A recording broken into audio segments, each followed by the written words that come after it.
Senator Jason Isaacson began service to the Senate in 2017, was elected in 16, has served the Senate for 6 years. Total Senate service days is 1,966, but as with his seatmate, he has some experience with the other body, totaling 3,422 days of legislative serious service. It's a late night last night. Members, I present to you Senator Jason Isaacson. Howdy, folks. Well, I don't want to say I have no intentions of crying because that's exactly how it starts, but thanks, Mike. I really didn't want to give a speech today, but I did need to acknowledge some people in my life that have made such a tremendous difference. And the first person I have to acknowledge is my wife, who has put up with me not being there for every birthday for the last 10 years, because her birthday is 3 days before mine, and putting up with elections and craziness. And as you know, I can go off on a rant once in a while, and you can't imagine me in the height of an election.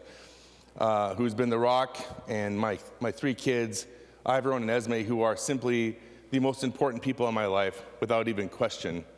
I love them so much, and my wife and my family, that there's just no way you can do this with a family if you don't have a partner that's at the very least willing to endure, if not complicit in all your chicanery. So I appreciate her being willing to be with me and put up with this time, and I'm happy to spend more time at home. I want to thank my dad and my mom, who, going back to as a young child, talked politics with me all the time and made talking politics normal. My mom is a hippie liberal from the 60s who didn't let me even have twigs in my house that looked like a gun, nonetheless had a gun, or Nerf guns or anything. And my dad, who was a 80s Republican, that when we drive through the old bingo lots and he wanted to run their license plates against their welfare checks because he was convinced there was fraud. And so and he was a small business owner in the 80s and survived as a farm implement business owner and machinery. And so growing up with those two, you can imagine that's kind of a yin and yang politically. And I like to think that I got a lot of the problem solving and determination from my dad, and I got a lot of the soul and caring for others from my mom. And they don't always match very well, but here we are, right? I'm really grateful for the impact they've had in my life and making being politically active seemed like a very normal and good thing to do, and both sides from very different perspectives. I want to thank the good folks of my Senate District 42 who started this journey with me when we first got a new district as I became elected to the other body.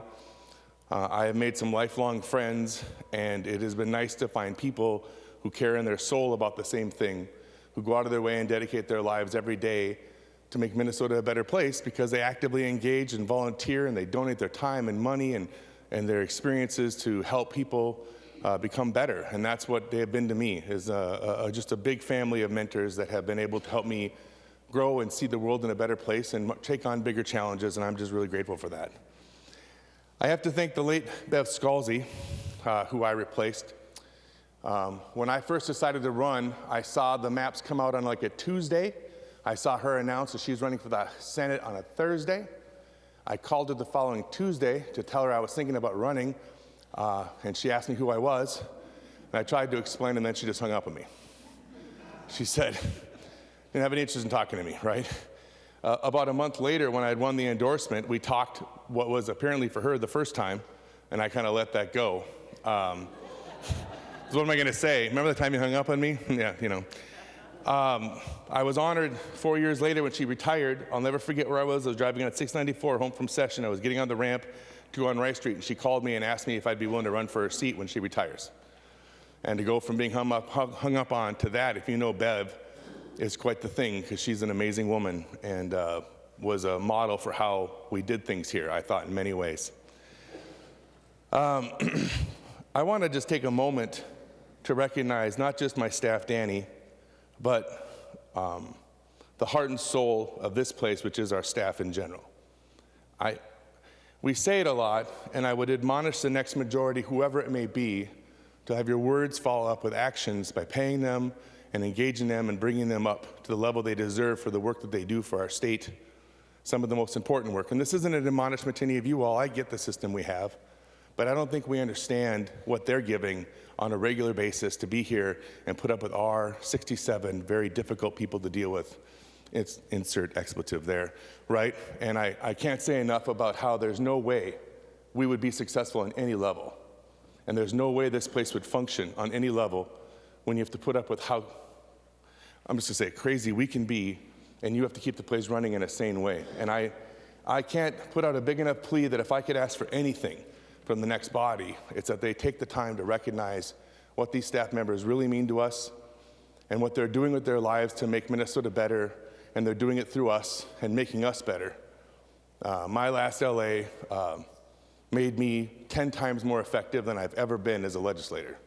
And I can't say enough about really understanding what that means when you get that kind of teamwork going and you have someone that gets you. And I just hope, and I know all of you, I hear you talking about all of you that have that kind of relationship. I had the pleasure of being in the room with some nonpartisan staff with Julie and watching what they did. And it was just astounding at a different level, in a different way, same thing. These people are the reason why we function. And we like to think we are because we're kind of the face, the talent, the arm candy, so to speak, with some good ideas once in a while, but they're the reason why we do well. And so I hope that people will remember, and that's one of the reasons why I decided to give this speech, was because I wanted to take a second to say thank you to the staff that have made this not just a palatable journey, not just an opportunity to make this a better place, but made it so I wanted to come here every day. Because hearing what they had to say and seeing their energy when I was on empty was the best. I want to take a moment also to thank Senator Swedzinski. I don't know if this place would be better if we had 66 other Jason Isaacsons, but I know this world would be better if we had 66 other Steve Swedzinskis.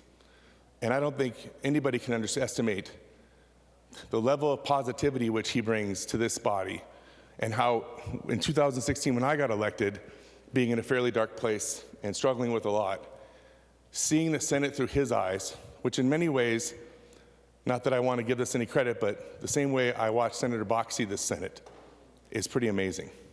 The reverence, that kind of stuff that I hear from folks about what it means to be up here and why we're here, I can't tell you enough about how that brought me around to be a better member and a better person. And so I think that I can't thank you enough, Senator, for just being such a good friend. I've been asked a lot why I'm not running, and after losing the convention of my friend John and having a long thought about what it means to run in a primary, I remember when I first ran, I asked myself, where are you most needed? Where do you need to be doing the most with your life that you can make the biggest difference?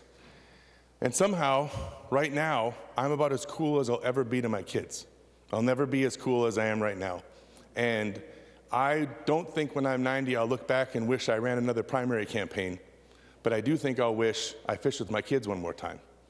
And I know that time of me being cool is probably leaving faster than I want, and I want to capture that time and spend time fishing with them and taking them camping and fixing their boo-boos and helping them through school and being around, and being a professor gives me that opportunity.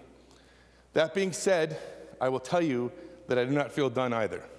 I don't know what that means yet, but I don't feel done because there is so much we still have to do, and there's so much that I still believe so passionately about, whether it's career and technical education back in our schools, or just elevating that to being an important thing and valued by our schools, whether it's mental health that I've had the privilege to be a part of, and having one small little idea of a solution that I'm very grateful for the other party for being so magnanimous and gracious when they didn't have to be, and having my back on that last bill. That was meaningful for me. Being on a conference committee that never existed was I got to check the box, so that was nice. Thanks, Jeremy. But I'll say that where am I most needed, and where I'm most needed is with my kids right now. We're about to go through a lot of changes as they get older, and they go from being little kids to now engaged in a million things, and I want to be a part of that. I want to be coaching and taking care of them and finishing and writing that stupid effing PhD I got to finish, because anyways, I got to do it. So I got some things to do, and I think that when they move on from that, I would find myself being active again in some way. But I hope between now and then, while I'm taking care of my kids, who are just simply the center of my world, I can stay active with helping education or mental health and to be of service to anybody here on that level would be really amazing to continue to do that. I'm really grateful. I think that when I came to the House, when I came to the House, I really came there because I wanted to just beat the crap out of Republicans because you guys made me so damn angry all the time. And then it turns out like most of them were pretty human beings and good people, and it was the party politics that I hated. And that transformation over the next year and a half was really hard because I came here to be the liberal answer to Rush Limbaugh, which I realized just made me a liberal asshole, and I don't need to do that, right? So, I swore. John Marty's wearing jeans, just so you guys all know that. So, I'm so pissed because I was gonna wear jeans, and then Mr. frickin' hoity-toity over here shows up in jeans. God damn it. Anyways, got upstaged. Yeah, anyway, so point is, I'm off track now. The point is that I hope to see that we're taking on some of those issues that I think are super important, and I want to see the next Senate, I hope, continue to engage on that. I saw some germinations of bipartisanship this year that I've not seen before, or not seen in a long time, and I'm hopeful that we can continue on that path to some degree. And I know that when we leave this room today, we're probably going to beat the crap out of each other for the next 7 months, and that is the nature.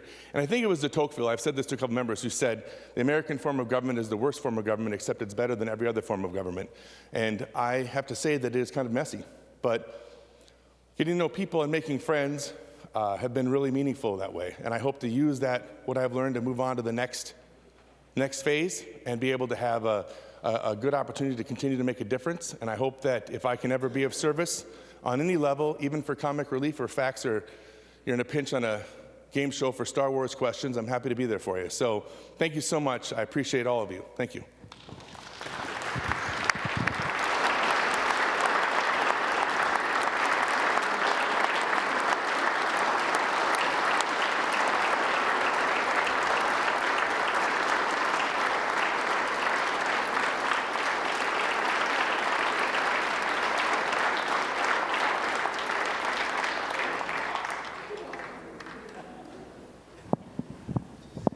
And Senator Isaacson, congratulations on having a violation of a decorum. You're not wearing your tie.